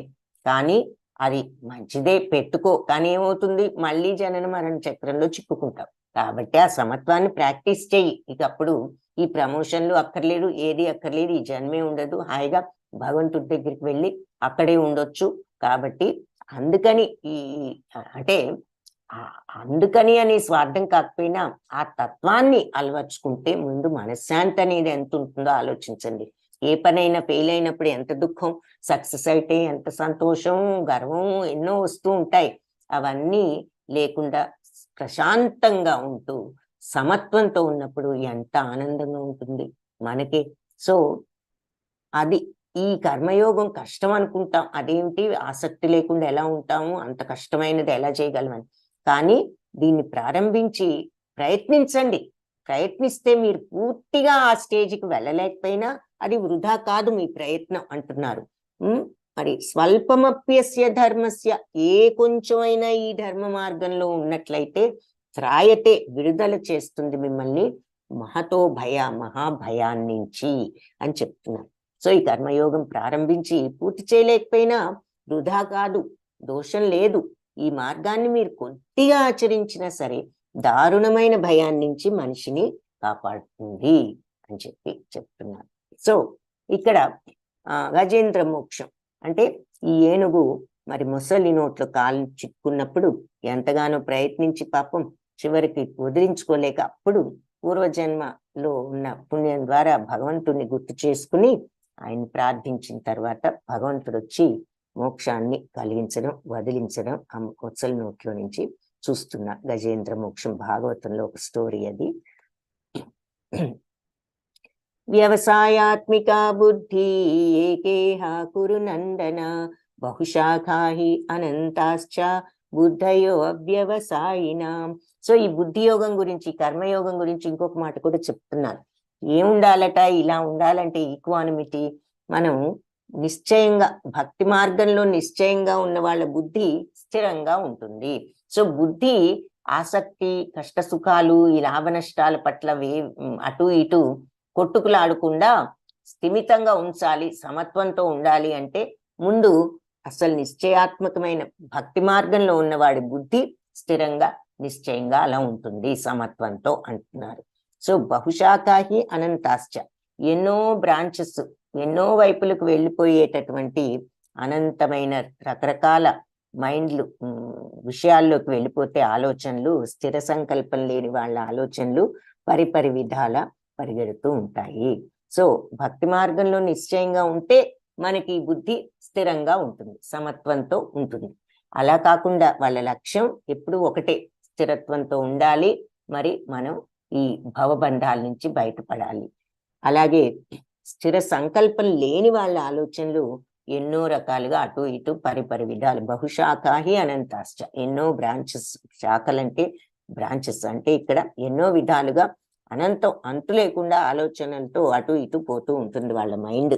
స్థిర సంకల్పం లేని వాళ్ళ ఆలోచనలు పరిపరి విధాలు పరిగెడుతూ ఉంటాయి అని చెప్తున్నారు. కాబట్టి ఆ భక్తి మార్గాన్ని డెవలప్ చేసుకుంటే ఈ మనస్సు కూడా ఈక్వానిమిటీతో, స్థిరత్వంతో, సమత్వంతో ఉంటుంది అని అంటున్నారు. ఇక్కడ అర్జునుడు ఆ భక్తి మార్గం అంటే కాన్సన్ట్రేషన్ ఇంపార్టెంట్, ఈ స్థిరత్వంతో ఉండాలి అంటే అని చెప్తున్నారు. అంటే ఆ స్పిరిచువాలిటీ మీద, భగవంతుడి మీద ఆ మైండ్ ఉన్నప్పుడు ఈ సమత్వం అనేది డెవలప్ అవుతుంది. మరి అర్జునుడు, ద్రోణుడు చూస్తున్నాం, చిన్నప్పుడు కౌరవ పాండవులకు నేర్పిస్తూ ఆయన పిలిచి ఒక్కొక్కళ్ళని ఒక పక్షి బొమ్మ పెట్టి చెట్టు మీద పక్షి బొమ్మ యొక్క కంటి మీద బాణం తగలాలి అని చెప్పి ఒక్కొక్కరిని పిలిచి ఏం కనిపిస్తుందరా మీకంటే పక్షి, కొమ్మలు, చెట్లు, ఆకాశం అన్ని కనిపిస్తుందని చెప్తారు. అయితే అలా చెప్పిన వాళ్ళందరినీ కూడా ఆయన పంపేశారు, బాణం వేయమని అడగల. కొంతమంది పక్షి ఒకటే కనిపిస్తోంది అంటారు, వాళ్ళని కూడా బాణం వేయమనిలా. కానీ అర్జునుడు వచ్చి పక్షి కన్ను తప్ప నాకేం కనపడడం లేదు అంటాడు. అప్పుడు బాణం వేయమంటారు. అది తిన్నగా వెళ్ళి ఆ కంటికి తగిలింది, ఆ బొమ్మ యొక్క కంటికి. కాబట్టి దీని అర్థం ఏమిటి అంటే ఆ కాన్సన్ట్రేషన్ తో, ఫోకస్ తో ఉన్నవాడికి దాని మీద తప్ప దృష్టి ఇంకా దేని మీద ఉండదు. అలాంటి ఫోకస్ ఉంటేనే ఏ పనైనా సక్సెస్ఫుల్ గా, విజయవంతంగా చేయవచ్చు. కాబట్టి ఈ బుద్ధి యోగంలో ఉండాలన్నా, ఈ సమత్వాన్ని తెచ్చుకోవాలన్నా ఆ ఫోకస్ ఉండాలి, ఆ భక్తి ఉండాలి, ఆ డిటర్మినేషన్ ఉంటేనే మనం ఆ సమత్వాన్ని అలవర్చుకోవచ్చు అని ఇక్కడ చెప్తున్నారు. యథా సంహరతే చాయం అంటే ఆ ఫోకస్ అనేది ఎంత ఇంపార్టెంట్. ఈ సమత్వం మెంటాలిటీ తెచ్చుకోవాలంటే అంత ఈజీ కాదు కదా. దానికి అవసరం ఏమిటంటే ఆ ఫోకస్ ఉండాలి, కాన్సన్ట్రేషన్ ఉండాలి, భగవంతుడి మీద భక్తి భావన పెంచుకోవడానికి ప్రయత్నించాలి. యథా సంహరతే చాయం కూర్మోంగానీవ సర్వశః ఇంద్రియాణీంద్రియార్థేభ్య తస్య ప్రజ్ఞా ప్రతిష్ఠిత. ఇప్పుడు బుద్ధియోగం గురించి చూసాము, ఇప్పుడు స్థిత ప్రజ్ఞత అంటే ఏమిటో చూస్తున్నాము. చెప్పాను కదా, ప్రతి విషయం క్లుప్తంగా చెప్పారు సెకండ్ చాప్టర్ లోని. వీటి గురించి మనం ఎంతో చక్కగా వివరంగా భగవంతుడు మళ్ళీ వివరిస్తారు. ఒక ఆత్మజ్ఞానం మాత్రం మళ్ళీ చూడం. ఈ స్వధర్మము, బుద్ధి యోగము, స్థిత ప్రజ్ఞత ఇవన్నీ మళ్ళీ క్లియర్ గా నెక్స్ట్ చాప్టర్స్ లో చూస్తాం. ఇక్కడ జస్ట్ బ్రీఫ్ గా చూస్తున్నాం. స్థిత ప్రజ్ఞత అంటే ఏంటి అంటే, తాబేలు తన అవయవాలన్నీ మరి చిప్ప లోపలికి ఎలా ముడుచుకుంటుంది, అవసరమైనప్పుడు, అనవసరమైనప్పుడు. అలాగే ఈ విషయ సుఖాలు, బయట ఈ ప్రాపంచిక సుఖాల నుంచి మన ఇంద్రియాలను మనం మళ్లించగలిగితే అతడు స్థితప్రజ్ఞుడు అవుతాడు.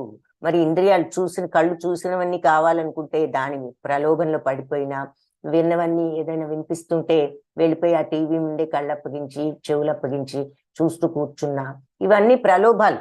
ఈ ఇంద్రియ ప్రలోభాలని ఎవరైతే మళ్లించగలుగుతారో, చూసినవన్నీ కావాలనుకుంటే ఎలా ఏవో ఉంటాయి అని వదిలేయడం, ఆ టీవీలో ఏదో వస్తుంది, మన పని ఇది, మనం దాని ఇంక చూస్తూ టైం వేస్ట్ చేసుకోకూడదు అని ఎప్పుడైతే కంట్రోల్ చేసుకోగలమో, ఇది మెల్లమెల్లగా స్థితప్రజ్ఞతకు దారి తీసేది అనమాట. ఇది చిన్న చిన్న ఎగ్జాంపుల్స్, ఇవి పెద్ద విషయాల్లో కూడా వర్తించుకోవచ్చు.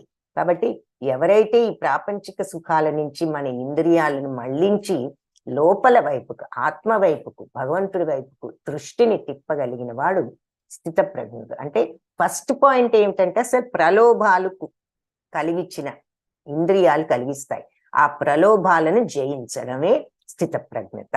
అంటే వాటికి లొంగకుండా ఉండటము. కంటికి కనిపించిందంతా బాగుందనగానే కొనేసుకుందాం, తెచ్చుకుందాం, ఎలా అయినా దాన్ని తెచ్చుకుంటే బాగుండు. డబ్బులు ఎక్కిపోయినా సరే ఊహించుకుంటూ ఉంటాం, అది ఉంటే ఎంత బాగుంటుంది, అలా ఉంటుంది, ఇలా ఉంటుంది, ఈ చీర ఎంత అందంగా ఉంది, మనం కొనుక్కోలేకపోయినా కడితే ఎంత బాగుంటుంది, అద్దంలో పెట్టి చూసుకుంటాం, ఆహా ఎంత అందంగా. ఎందుకు? అది ఎలాగూ మనం కొనలేం. అంటే ఆ ప్రలోభానికి గురవుతున్నాం. తర్వాత మళ్ళీ బాధపడుతున్నాం, కొనుక్కోలేకపోయామే అని దుఃఖాన్ని పొందుతున్నాం, డబ్బు లేదే అని మన మీద మనకి కోపాన్ని కలిగించుకుంటున్నాం. కాబట్టి అవన్నీ లేకుండా ఇది మనకు అవసరం లేదు, మనకు అందుబాటులో లేనిది మనకు అక్కర్లేదు అనేటటువంటి సమత్వాన్ని తెచ్చుకున్నప్పుడు ఈ బాధ ఏమీ ఉండదు. వాళ్ళే స్థితప్రజ్ఞులు, ఇంద్రియాలను విషయ సుఖాల నుంచి ఇంద్రియాలను మళ్లించగలిగిన వాళ్ళు.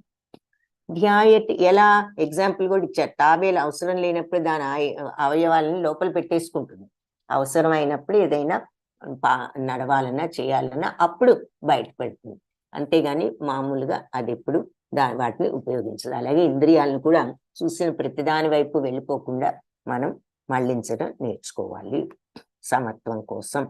ధ్యాయతో విషయాన్ పుంసః సంగస్తేషూపజాయతే సంగాత్ సంజాయతే కామాత్ క్రోధోభిజాయతే. ఎప్పుడు ఇంద్రియ విషయాల గురించి ఆలోచించే వాళ్ళకి ఇక వాటి మీద ఆసక్తి పెరిగిపోతూ ఉంటుంది. మరి ఆసక్తి మూలానే కోరికలు పుడతాయి, కోరికలే కోపాన్ని కలుగజేస్తాయి. అది ఇక్కడ ఇప్పుడు అస్థిత ప్రజ్ఞ చెప్తూ అసలు ఈ కోరికలకి కోపాలకి కారణం ఏమిటో వివరిస్తున్నారు. ధ్యాయతే విషయాన్ పుంస. ఎప్పుడైతే ఈ విషయాల గురించి ఆలోచిస్తూ ఉంటాం, ఇంద్రియాలు మనకు కొన్ని విషయాలు చెప్తూ ఉంటాయి కదా, ఇది అందంగా ఉంది, అది అందంగా ఉంది, ఆ సోఫా బాగుంది, దాని గురించి ఆలోచించగానే దాని మీద మనకి ఇంట్రెస్ట్, ఆసక్తి పెరిగిపోతుంది. ఏది భలే ఉండే, మనం వెళ్ళింది ఒక దాని కోసం, ఈ లోపల ఈ అందమైన సోఫా కనిపించింది, ఏమిటిది ఇంత అందంగా ఉంది, ఇంత మెత్తగా ఉంది, ఇంత నున్నగా ఉంది అనుకుంటే దాని దగ్గరికి వెళ్ళిపోయి ఆసక్తి చూపిస్తాం. ఆసక్తి కలగగానే ఏమవుతుంది, ఇంట్రెస్ట్ గా చూస్తాము, చూడగానే అబ్బా ఇది కొనుక్కుంటే ఎంత బాగుంటుంది, ఎంత అందంగా ఉంది, ఎంత మెత్తగా ఉంది అనుకుంటాం. కోరిక కలిగింది, కోరిక కోపాన్ని కలిగిస్తుంది. కామాత్ క్రోధోభిజాయతే. ఈ కామం, ఈ కోరిక క్రోధాన్ని జాయతే పుట్టిస్తుంది. ఎందుకు? పర్సులో చూసుకుంటే ఇదే 10,000 ఉంది, మన దగ్గర 5,000 ఉన్నాయి, చాలదు, అయ్యో ఈ సోఫా ఎంత అందంగా ఉందంటే కొనుక్కోలేని నా దుస్థితి ఏమిటి అని వెంటనే మన మీద మనకి కోపం వస్తుంది. లేదా డబ్బు ఎవరిచ్చారో వాళ్ళ మీద కోపం వస్తుంది, ఏది కొనుక్కుందామన్నా మనకి సరైన డబ్బే లేదు అనేటటువంటి ఆ ఫీలింగ్. ఆ కోపం వచ్చింది కదా, కోపం వస్తే ఏమవుతుందట, క్రోధాద్భవతి సమ్మోహాత్ స్మృతి విభ్రమ స్మృతిభ్రంశాత్ బుద్ధినాశాత్ ప్రణశ్యతి.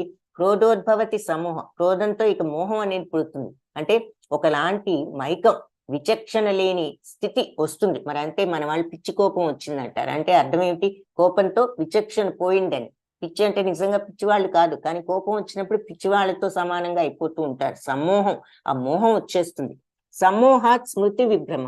ఆ సమ్మోహం వచ్చేటప్పటికి స్మృతి, మైండ్ కూడా పోతుంది, స్మృతి విభ్రమం అయిపోతుంది. స్మృతి భ్రంశాత్ బుద్ధినాశో. ఆ మైండ్ పోయినప్పుడు బుద్ధి న్యాచురల్ గానే బుద్ధి పోతుంది. బుద్ధినాశాత్ ప్రణశ్యతి. బుద్ధి నాశనం అయితే మనిషే నాశనం అవుతాడు. మరి అంతే కదా, కోపం వచ్చినప్పుడు ఒకలాంటి మోహం, ఆ మోహంతో ఇక మైండ్ ఏం చేస్తోందో తెలియని స్మృతి భ్రంశంలోకి వెళ్ళిపోతాం. ఆ స్మృతి భ్రంశ వచ్చినప్పుడు బుద్ధి పోతుంది, విచక్షణ జ్ఞానం పోతుంది, బుద్ధి నశిస్తుంది. బుద్ధి నాశనం అయినప్పుడు ఏం చేస్తాం? చెయ్యకూడని పనులు చేస్తాం. సో అవతల వాళ్ళ మీద అరవచ్చు, కొట్టొచ్చు, విసరొచ్చు, చేతిలో ఏదైనా ఉంటే ఇటువంటివన్నీ చేస్తాం. కోపం మూలంగా అవివేకం కలుగుతుంది, అవివేకం వల్ల మరుపు వల్ల బుద్ధి నశించడం, బుద్ధి నాశనం అయితే మనిషే నశించడం జరుగుతుంది. ఇదంతా కోపం వల్ల వచ్చింది. కోపం దేనికి వచ్చింది? కోరిక, ఆసక్తి, కోరిక తీరినప్పుడు కోపం. సో కోపం వచ్చినప్పుడు ఎలా అవుతారు మనుషులు? జంతువుల్లాగా ప్రవర్తిస్తారు, జంతువుల కంటే కూడా హీనంగా. బుద్ధి నాశనమై మనిషే నాశనం అవుతారు అని చెప్తున్నారు. సో ఈ 2 శ్లోకాలు ఆ రకంగా చాలా ఇంపార్టెంట్ శ్లోకాలు. భగవద్గీతలో ఒక్క శ్లోకం గుర్తుంచుకున్న సరి అయిన జీవనం గడపచ్చు అంటూ ఉంటారు. ఇలాంటి శ్లోకాలు 1-2 అలాంటివి గుర్తుంచుకున్నా ఈ కోపం వచ్చినప్పుడు మనం దాన్ని ఆపుకోవటానికి వీటిని తలుచుకోవచ్చు. కోపం వస్తే ఎలా అవుతాం అనేది ఇక్కడ ఈ చిత్రంలో చూడండి. పిచ్చివాళ్ళలాగా అయిపోయి విచక్షణ లేకుండా, మరి బుద్ధి నశించి, స్మృతి నాశనమై మోహంలో పడిపోయి, బుద్ధి నాశనమై విచక్షణ లేకుండా మనుషులమే ఇలా అయిపోతాం. అపూర్వమానం అచలా ప్రతిష్టం సముద్రమాప ప్రవిశంతి తద్వత్ కామాయం ప్రవిశంతి సర్వే సశాంతిమాప్నోతి న కామకామి. సో అపూర్వమానం అచల ప్రతిష్టం సముద్రమాప ప్రవిశంతి అద్వత్. ఎలా అయితే ఈ సముద్రంలోకి ఈ నదులన్నీ కూడా ప్రవేశిస్తూ ఉంటాయో, నిరంతరం నిండుతూ ఉన్నా కూడా అచలం చలించకుండా ఉండే ఈ సముద్రం అన్ని వైపుల నుంచి నదులు నీళ్లు ప్రవహిస్తూ వచ్చి కలిసిపోతూ ఉంటాయి. అయినా కూడా సముద్రం చలించకుండా అన్ని వస్తున్న వాటన్నిటిని తీసుకుని నిదానంగా ప్రవహిస్తూనే ఉంటుంది. అలాగే ఎవరైతే ఈ కామాలు ఎన్ని కోరికలు పుట్టినా కూడా వాటన్నిటిని తనలోనే అణిచేసుకుని ఎవరైతే ఉండగలుగుతారో వాళ్ళు శాంతిని పొందగలుగుతారు. సో ఈ భౌతిక సుఖాలకు బానిసైన వాడికి మోక్షం అనేదే లేదు అని చెప్తున్నారు. సో కోరికలను అణుచుకోవడమే శాంతికి కారణము. ఎవరైతే ఈ భౌతిక కోరికలకు సుఖాలకు బానిసలవుతారో వాళ్ళకి మోక్షం అనేది లేదు అని ఇక్కడ క్లియర్ గా చెప్తున్నారు. చాలా ముఖ్యమైన శ్లోకం అది కూడా. ఏషా బ్రాహ్మ స్థితి పార్థ నైనాం ప్రాప్య విముఖ్యతి స్థిత్వాస్యాం అంతకాలేపి బ్రహ్మ నిర్వాణం రుచ్యతి. ఇలా ఎవరైతే కోరికలన్నిటినీ కూడా అణిచివేసుకుని ఉంటారో వాళ్ళు బ్రహ్మజ్ఞానం పొందిన వాడి దృష్టి మళ్ళీ ప్రపంచ విషయాల మీదకు మళ్ళదు. ఆ సమత్వాన్ని ఎవరైతే పొందుతారో ఆ జ్ఞానాన్ని మళ్ళీ వాళ్ళకి ఈ ప్రాపంచిక సుఖాల మీద ఉండదు. మరణ సమయంలో కూడా ఈ వివేకంతో స్థిరంగా ఉన్న ఇలాంటి వాళ్ళు జనన మరణ చక్రం నుంచి విముక్తి చెంది ఆ భగవంతుని దివ్యధామాన్ని చేరుకుంటారు అని చివరికి వివరించారనమాట భగవంతుడు. ఈ జనన మరణ చక్రం ఆత్మ ఒక్క శరీరం నుంచి ఒక శరీరంలోకి వెళ్తూ ఉంటుంది. కొత్త బట్టలు పాత బట్టలు తీసి కొత్త బట్టలు వేసినట్టుగా అని చెప్పారు. ఇది ఇంతేనా, ఇంక మనం బయటపడమా అనే డౌట్ మనకు వస్తుంది.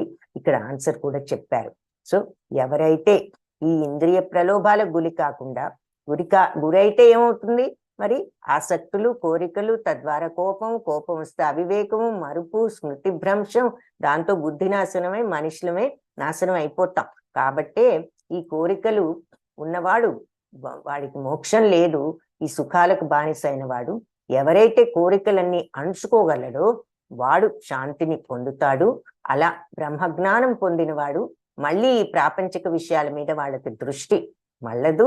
మరణ సమయంలో కూడా ఈ వివేకంతో స్థిరంగా ఉన్న వ్యక్తి జనన మరణ చక్రం నుంచి విముక్తి పొంది భగవంతుడి యొక్క దివ్యధామాన్ని చేరుకుంటారు అని చెప్తున్నారు. కాబట్టి కలియుగంలో మనం ఈ భగవంతుడి నామాన్ని జపించడం ద్వారా ఈ బ్రహ్మజ్ఞానాన్ని పొందవచ్చు, భగవంతుని యొక్క దివ్య ధామాన్ని పొందవచ్చు అనేది కూడా ఇక్కడ మనం గుర్తుంచుకోవాలి. మనం ఇక్కడ నేర్చుకున్నది ఏమిటి అంటే, మనం ఈ శరీరం కాదు, ఆత్మ అన్నది. సుఖ దుఃఖాలు అనేవి ఆగమాపాయనో నిత్య వస్తూ పోతూ ఉంటాయి నిత్యం.